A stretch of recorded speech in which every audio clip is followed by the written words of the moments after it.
ഇത്ര വില കൂടിയ സ്വർണം കൃഷി ചെയ്യാൻ സാധിച്ചിരുന്നുവെങ്കിൽ എന്ത് സുഖമായിരുന്നേനെ.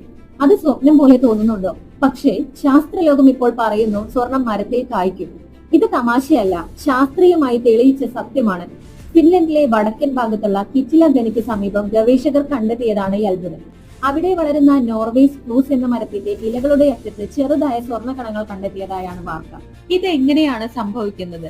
സിമ്പിൾ ആയി പറഞ്ഞാൽ, സ്വർണ്ണ നിക്ഷേപമുള്ള മണ്ണിൽ വെള്ളത്തിലും സ്വർണത്തിന്റെ ചെറിയ അംശങ്ങൾ കാണാം. മരങ്ങളുടെ വേരുകൾ അത് വെള്ളത്തോടൊപ്പം വലിച്ചെടുക്കും. പക്ഷെ അതിനിടയിൽ ചില പ്രത്യേക ബാക്ടീരിയകൾ ഇടപെടും. അവ വെള്ളത്തിൽ ലയിച്ച സ്വർണത്തെ ഖരരൂപത്തിലാക്കി ഇലകളുടെ അറ്റത്ത് സൂക്ഷിക്കും. ഗവേഷകർ 23 മരങ്ങളിൽ നിന്നുള്ള സാമ്പിളുകൾ പരിശോധിച്ചപ്പോൾ 4 മരങ്ങളുടെ ഇലകളിലാണ് സ്വർണ്ണ കണങ്ങൾ കണ്ടെത്തിയത്. എല്ലാ മരങ്ങളിലും അങ്ങനെ ഉണ്ടാകില്ല. മണ്ണിന്റെ സ്വഭാവം, ജലധാരയുടെ പാത, മൈക്രോബിയലുകളുടെ സാന്നിധ്യം തുടങ്ങിയ ഘടകങ്ങൾ ഈ അത്ഭുതത്തിന് ആവശ്യമാണ്.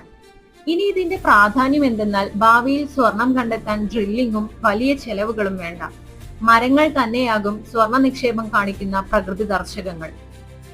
അതായത് സ്വർണം കായ്ക്കുന്ന മരങ്ങൾ കഥയല്ല, ശാസ്ത്രീയമായി തെളിഞ്ഞ യാഥാർത്ഥ്യമാണ്. സ്വർണത്തിന്റെ വില ആകാശത്തേക്ക് കുതിക്കുമ്പോൾ മരങ്ങൾ തന്നെയാണ് പുതിയ വഴികൾ തുറക്കുന്നത്. ഇതുപോലുള്ള കൗതുകവും അറിവ് നിറഞ്ഞതുമായ വീഡിയോകൾക്കായി യെല്ലോ മെറ്റൽ എന്ന ഈ ചാനൽ സബ്സ്ക്രൈബ് ചെയ്യൂ.